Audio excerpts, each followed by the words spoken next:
Hello everyone, welcome back to my YouTube channel. ඉතින් ඔයාලා හැමෝම ගොඩක් ආදරෙන් පිළිගන්නවා මගේ YouTube channel එකට. අදත් අපි කතා කරමු අපේ හැමට වැදගත් වෙන අපේ හැමේ තරුණ බවට අපේ හැම රැලි වැටෙන්නේ නැති විදියට එල්ලා වැටෙන්නේ නැති විදියට බොහොම පිරිපුන් විදියට තියාගන්න වැදගත් වෙන දෙයක් ගැන. අපි අද කතා කරන්නේ කොලජන් ගැන. මේක මේ දවස් ටිකේ ගොඩක් වෛරල් යන ටොපික් එකක්. ඒත් එක්කම මම සෝෂල් මීඩියා වල දැකලා තියෙනවා. ගොඩක් දෙනා මේ ගැන කතා කරනවා. ගොඩක් අය කොලජන් සප්ලිමන්ට්ස් යූස් කරලා ඒකේ රිසල්ට්ස් තමුන්ගේ රිවිව් එක දාලා තියෙනවා. ඉතින් මේ දේවල් දැක්කම මට හිතුණ දෙයක් තමයි අර යූස් කරාට ගොඩාක් දෙනා හරියටම මේ කොලජන් එක කොහොමද අපේ ඇඟ ඇතුලේ ක්‍රියාත්මක වෙන්නේ සහ ඒකෙන් ලැබෙන රිසල්ට් ගැන අවබෝධයක් නැහැ කියන එක. ඉතින් ඒ හින්දා තමයි මට අද හිතුනේ හැමෝටම තේරුම් ගන්න පුළුවන් විදියට බොහොම සරලව කොලජන් ගැන හැමදේම. කොලජන් කියන්නේ මොකක්ද? කොලජන් අපේ ඇඟ ඇතුලේ තියෙන්නේ කොහෙද? කොහොමද ඒක අපේ ඇඟ ඇතුලට වැඩ කරන්නේ? මොනවාද අපිට තියෙන වාසි? නැචරල් කොලජන් අපි කොහොමද පරිස්සම් කරගන්නේ? ඒවා විනාශ වෙන හේතු මොනවද? සහ ස්පෙෂලි කොලජන් සප්ලිමන්ට් එකක් ගත්තම මොකක්ද අපේ බොඩි එකට වෙන්නේ? අපි සුදු වෙනවද? එහෙම නැත්නම් අපිට බෑඩ් ඉෆෙක්ට් එකක් දෙන්න සහ කොලජන් සප්ලිමන්ට් එකක් ඔයා තෝරගද්දි මොනවද සැලකිලිමත් වෙන්න ඕනේ කරුණ කියලා අපි අද මේ වීඩියෝ එකෙන් බොහොම සරලව කතා කරමු. මුලින්ම කතා කරමු මේ කොලජන් කියන්නේ මොනවද කියලා. කොලජන් කියලා කියන්නේ ප්‍රෝටීන් එකක්. මේක අපේ ශරීරයේ තියෙන සමස්ත ප්‍රෝටීන් ප්‍රමාණයෙන් total protein content එකෙන් 25ත් 30ත් අතර ප්‍රමාණයක්. ඒ කියන්නේ තුනෙන් එකකට ආසන්න ප්‍රමාණයක්ම තියෙන්නේ කොලජන්. ඉතින් මේ කොලජන් අපේ ශරීරයේ තියෙන්නේ හැමේ විතරක් නෙමෙයි. ඒවා තියෙනවා අස්තිවල, joints, ligaments, cartilage මෙන්න මේ වගේ සම්බන්ධක පටකවල සහ ස්කින් එකේ තමයි කොලාජන් තියෙන්නේ.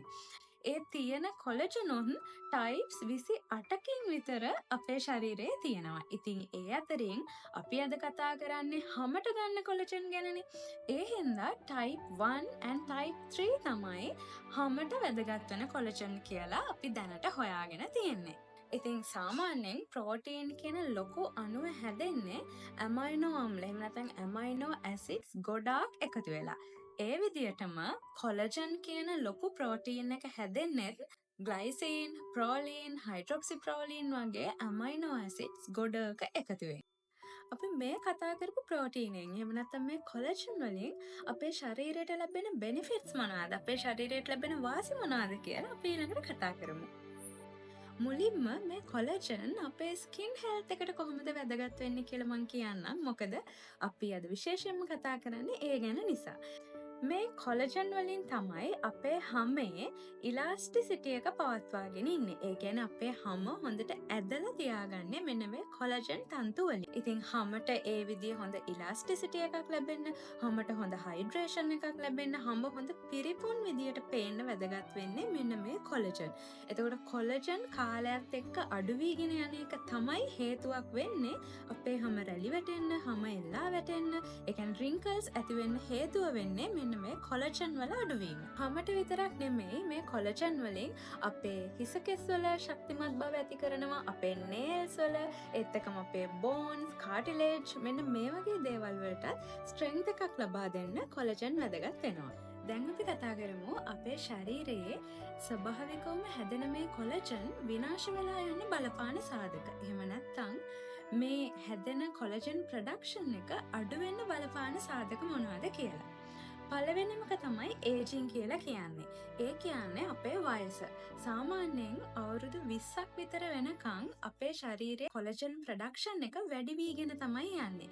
ඒ හින්දා තමයි ඒ වයස් සීමාව තුල එන්නෙන් අපි ලස්සන වෙන්නේ, අපේ හැම පැහැපත් වෙන්නේ, හැම හොඳට ඇදිලා පිරිපුන් ස්වභාවයක් එන්නේ ඒ නිසා.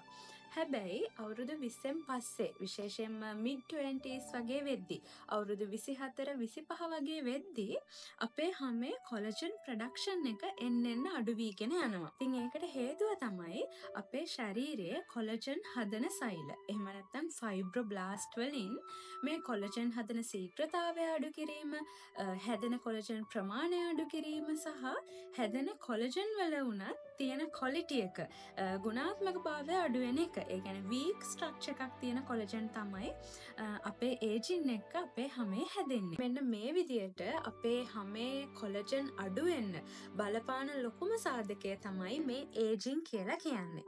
ඒජින් වලට අමතරව තව හේතුත් තියෙනවා අපේ හැමේ කොලජන් ප්‍රොඩක්ෂන් එක අඩු වෙන්න. ලොකුම හේතුවක් තමයි අපි සූර්යාලෝකයට නිරාවරණය වීම. ඒ කියන්නේ UV exposure එක. අපේ හැම UV කිරණ වලට ඩිරෙක්ට්ලිම අපි ඒකට එක්ස්පෝස් වුණොත් ඒ UV කිරණ වලට පුළුවන් අපේ කොලජන් බිඳ හෙලන්න. ඒ කියන්නේ බ්‍රේක් ඩවුන් කරන්න. ඉතින් ඒකෙන් අපේ හැමේ කොලජන් තියෙන ප්‍රමාණය අඩු වෙලා අපේ හැම රැලි වැටීමකට ලක් වෙනවා. ඊළඟට තව ලොකු හේතුවක් තමයි අපේ ඇඟේ කොලජන් අඩු වෙන්න අපේ ඩයට් එක. ඒ කියන්නේ අපි ආහාර පාන ගන්න විදිය. දැන් මං කියවනේ මේ කොලජන් කියලා කියන්නේ ප්‍රෝටීන් එකක් කියලා. ඉතින් එතකොට අපේ ඇඟේ කොලජන් හැදෙන්න නම් අපි හොඳට ශරීරයට ප්‍රෝටීන් බහුල ආහාර ගන්න ඕනේ.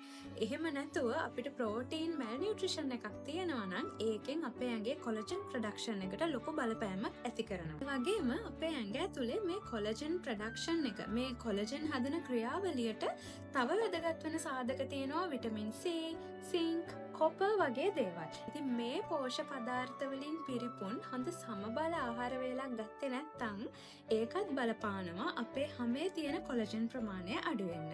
ඉතින් මම දැන් මේ කියපු කරුණු වලට අමතරව ඒ කියන්නේ ඒජින්, UV exposure, හොඳ බැලන්ස් ඩයට් එකක් ගන්න නැති එක, මෙන්න මේ කරුණු වලට අමතරව අපි හොඳ නිින්දක් ලබා ගන්න නැති එක, අපේ ස්ට්‍රෙස් ලෙවල් එක මැනේජ් කරගන්න නැති එක, ඒත් එක්කම මත්පැන් භාවිතය සහ දුම්පානය, තව අපේ ඇඟ ඇතුලේ සිද්ධ වෙන හෝමෝනල් චේන්ජස්, මෙන්න මේ වගේ දේවලුත් කොලජන් ප්‍රොඩක්ෂන් එක අඩු වෙන්න බලපානවා. හෝමෝනල් චේන්ජස් කියලා කියන්නේ දැන් කාන්තාවන්ට අවුරුදු 45 වගේ වුණාම ආර්තවා හරණය වෙනවා, මෙනෝපෝස් එක සිද්ධ වෙනවා. ඒ කියන්නේ පීරියඩ්ස් නතර වෙනවා. එතකොට ශරීරයේ තියෙන ඊස්ට්‍රොජන් ලෙවල්ස් වෙනස් වෙන හින්දා ඒකත් බලපානවා කොලජන් ප්‍රොඩක්ෂන් එකට. ඉතින් මේ විදියට කොලජන් අඩු වෙන්න බලපාන සාධක අපි දන්නවා නම් අපිට පුළුවන් ඒ කරුණු ටිකෙන් ඈත් වෙලා ඒව වළක්වගෙන අපේ හැමේ තියෙන කොලජන් වලට හානියක් නොවෙන විදියට අපේ ලයිෆ් ස්ටයිල් එක arrange කරගන්න. ඒ කියන්නේ අපිට දැන් ඒජින් නම් නවත්තන්න බෑනේ. හැබැයි අපි ඉරෙලියට නිරාවරණය වෙද්දී අපිට පුළුවන් හොඳ සන්ස්ක්‍රීන් එකක් යූස් කරන්න, හොඳ සන් බ්ලොක් එකක්. විශේෂයෙන්ම ලංකාව වගේ රටක නම් අර හිරු රශ්මිය ගොඩාක් වැඩි නිසා SPF 30 40 වගේ හොඳ සන්ස්ක්‍රීන් එකක් යූස් කරන එක, එළියට බහිද්දි කැප් එකක්, හැට් එකක්, සන්ග්ලාසස් වගේ යූස් කරන එක, මෙන්න මේ වගේ පුළුවන් අපිට ඉරේලියෙන් අපේ කොලජන් වලට වෙන හානිය වළක්වා ගන්න. ඒත් එක්කම හොඳ බැලන්ස් ඩයට් එකක් ගන්න එක. ඒ වගේම අපේ ඇඟේ කොලජන් ප්‍රොඩක්ෂන් එක බූස්ට් කරන්න පුළුවන් විදිහේ ආහාර පාන ගන්න එකත් අපිට කරන්න පුළුවන්. ඇත්තටම මේ ආහාර පාන ගැන කතා කරද්දී මේක ලොකු ටොපික් එකක්. ගොඩක් කතා කරන්න තියෙන ටොපික් එකක්. ඒ නිසා මම බලාපොරොත්තු වෙමින් ඉන්නවා ඊළඟ වීඩියෝ එකේදී කොලජන් ඩ්‍රින්ක් එකක් හදාගන්නේ කොහොමද ගෙදරදීම, කොලජන් බූස්ට් කරන ඩ්‍රින්ක් එකක් හදාගන්නේ කොහොමද, කොලජන් ඇඟේ නිෂ්පාදනයට සහ ආරක්ෂා කර ගැනීමට වැදගත් වෙන හොඳ කොලජන් ෆ්‍රෙන්ඩ්ලි ෆුඩ්ස් මොනවද, මෙන්න මේ දේවල් ගැන මම ඊළඟ වීඩියෝ එකෙන් කතා කරන්න බලාපොරොත්තු වෙමින් ඉන්නවා. දැන් මං අද වීඩියෝ එකට ප්ලෑන් කරන් හිටපු ගොඩාක් දේවල් මේ වෙද්දි මං කියලා ඉවරයි. කොලජන් කියන්නේ මොකක්ද? කොලජන් වලින් අපේ ඇඟට ලැබෙන බෙනිෆිට්ස් මොනවද? ඊළඟට අපේ ඇඟේ හැදෙන නැචරල් කොලජන් කොහොමද අපි ප්‍රොටෙක්ට් කරගන්නේ? ඒවා විනාශ වෙලා යන්න හේතු මොනවද? මෙන්න මේ ටික අපි කතා කරා. දැන් අපි බලමු මේ සමාජයේ අර රැල්ලක් වෙලා වෛරල් වෙලා අපි කතා කරන දේ ගැන. ඒ තමයි කොලජන් සප්ලිමන්ට්ස්. ඇත්තටම අපි බාහිරින් කොලජන් අපේ ඇඟට ලබා ගන්න විදි දෙකක් තියෙනවා. එකක් තමයි අපිට පුළුවන් ඕරල් කොලජන් විදියට ගන්න. ඒ කියන්නේ එක්ක පවුඩර්ස් විදියට, එහෙම නැත්නම් කැප්සූල්ස් විදියට, ඩ්‍රින්ක් එකක් විදියට, ගමීස් විදියට, මේ විදියට ගොඩාක් අය කොලජන් ගන්නවා. ඉතින් මේ කොලජන් ගද්දී කට්ටිය නොදන්න කාරණය තමයි ගොඩක් අය හිතන්නේ අපි කොලජන් බිව්වොත් ඒක කොලජන් විදියටම අපේ ඇඟට ලැබෙනවා සහ ඒක කෙලින්ම අපේ හැමට ලැබෙනවා කියලා. ඒත් ඒක එහෙම වෙන්නේ නැහැ. අපි කොලජන් එක බිව්වම අපේ ආමාශයේදී, ඒ කියන්නේ අපේ ආහාර ජීර්ණ පද්ධතියේදී මේක ජීර්ණයට ලක් වෙද්දී මේක ආයෙත් කැඩෙනවා ඇමයිනෝ අම්ල වලට. ඒ ඇමයිනෝ අම්ල වලට කැඩුනට පස්සේ අපි ඒක බූස්ට් කරන්න එහෙම වයිටමින් C වගේ දේවල් ගත්තම ශරීරය විසින් තමයි ආයෙත් මේ කොලජන් එක රීබිල්ඩ් කරන්නේ. ඒ හදලා මේ හැදුන කොලජන් එක යන්න ඕනේ කොහෙටද කියලා ඩිසයිඩ් කරන්නේ අපේ ශරීරය විසින්ම තමයි. නැතුව ඒක අපි බිව්වේ හමට අවශ්‍ය නිසා හින්දා හමටම එනවා කියලා එකක් වෙන්නේ නැහැ. අපේ ජොයින්ස් වල මොකක් හරි ප්‍රශ්නයක් වෙලා මොකක් හරි ටිෂු රිපෙයාර් එකකට එතනට කොලජන් අවශ්‍ය නම් අපේ ශරීරය කොලජන් යවන්නේ එතනට. නැතුව අපි හමට බිව්වා කියලා ඒක හමටම යනවා කියලා ගැරන්ට් කරන්න තරම් සාධක රිසර්ච් වලින් අපිට දැන් අපිට තාම හම්බ වෙන්නේ නැහැ. ඊළඟට කතා කරමු ටොපිකල් කොලජන් ගැන. ඒ කියන්නේ ගොඩාක් අය දැන් collagen sheet mask, collagen cream, serum මේ වගේ දේවල් යූස් කරනවා. හැබැයි ඒක ගැන මම කියන්න ඕනේ මේක නම් කොහෙත්ම හමට උරාගන්න නැහැ. ඒ කියන්නේ කොලජන් ඒ විදිහට බාහිරින් අපි ඇප්ලයි කරා කියලා කොලජන් කියන ලොකු අණුව අපේ හම හරහා පෙනිට්‍රේට් වෙන්නේ නැහැ. ඒ කියන්නේ හම හරහා හම අභ්‍යන්තරයට උරා ගන්න බෑ. ඒක ලොකු අණුවක්. ඉතින් එතකොට අපි බාහිර වශයෙන් මේ කොලජන් ෂීට් මාස්ක් දැම්ම කියලා කොලජන් සීරම් ක්‍රීම් වර්ග ආලේප කරා කියලා අපේ හමට ලැබෙන්නේ නැහැ. හැබැයි ඒ වගේ ප්‍රයෝජනයක් නෑම කියන්න බෑ. අපේ හමට හොඳ තෙතමනයක් යම්කිසි පෝෂණයක් ලැබෙන්න පුළුවන්. හැබැයි ඔයා ටාගට් කරන්නේ අපේ හමට කොලජන් ලැබෙනවා කියන එක නම් කොලජන් ක්‍රීම් එකකින් ඒක සිද්ධ වෙන්නේ නැහැ. ඒ වුණාට අපිට පුළුවන් හමේ නැචරල් කොලජන් හදන ක්‍රියාවලිය බූස්ට් කරන විදිහේ ක්‍රීම් සීරම් වගේ දේවල් ඇප්ලයි කරන්න. ඒවා තමයි වයිටමින් C, ඊට පස්සේ නයසිනමයිඩ් එක, ඊළඟට රෙටිනෝල්ස්, මෙන්න මේ වගේ දේවල් වලින් අපේ හමේ කොලජන් ප්‍රොඩක්ෂන් එක බූස්ට් කරනවා. ඉතින් ඊළඟට මං කියවනේ මේ කොලජන් සප්ලිමන්ට් එකක් විදිහට ගද්දී ඔයා සැලකිලිමත් වෙන්න ඕනේ කරුණු ගැනත් මම කියන්නම් කියලා.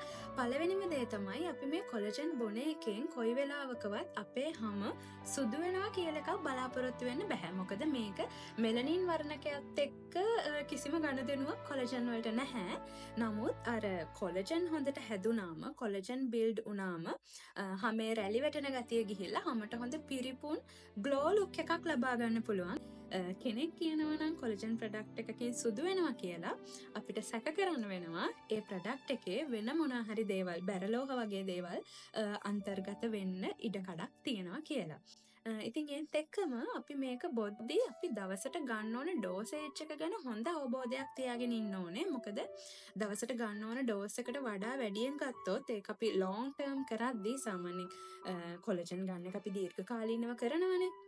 ඉතින් එතකොට ඒ කරන එක අපේ කිඩ්නීස් වලට ඩැමේජ් එකක් වෙන්න පුළුවන්. ඉතින් ඒ හින්දා දවසට ග්‍රෑම් 2.5ත් උපරිම ග්‍රෑම් 15ත් අතර ප්‍රමාණයක් තමයි කොලජන් නිර්දේශ කරන්නේ අපිට ඕරල් කොලජන් විදියට ගන්න. ඊළඟට අපි දැනට කරලා තියෙන රිසර්චර්ස් වල තියෙන රිසල්ට්ස් එක්ක බැලුවාම කොලජන් කියලා කියන්නේ ඇත්තටම සයිඩ් ඉෆෙක්ට්ස් අඩුම සප්ලිමන්ට් එකක්. අපි හොඳ බ්‍රෑන්ඩ් එකකින් හොඳ කොලජන් එකක් ගත්තොත් ඒකෙන් ශරීරයට සයිඩ් ඉෆෙක්ට්ස් ඇති වෙන්නේ නැහැ කියලා තමයි දැනට වෛද්‍ය මතයේ තියෙන්නේ. ඉතින් ඇත්තටම මෙන්න මේ ටික තමයි මට අද වීඩියෝ එකෙන් ඔයාලත් එක්ක කතා කරන්න ඕනුනේ බොහොම සරලව හැමෝටම තේරුම් ගන්න පුළුවන් විදියට. ඊළඟ වීඩියෝ එකෙන් මම ඔයාලට කොලජන් නැචරලි අපි කොහොමද ගෙදරදී හදාගන්න ඩ්‍රින්ක් එකකින්, ගෙදරදී හදාගන්න සුප් එකකින්, අපි ගෙදරදී කන බොන කෑම බීම වර්ග වලින් නැචරලි අපේ හැමේ කොලජන් නැතිවීම උත්තේජනය කරගන්නේ කොහොමද කියලා ඒ කෑම බීම වර්ග ගැන මම ඊළඟ වීඩියෝ එකෙන් කතා කරන්නම්. එහෙනම් එතකම් මං ගිහින් එන්නම්. හැමෝටම සුබ දවසක්.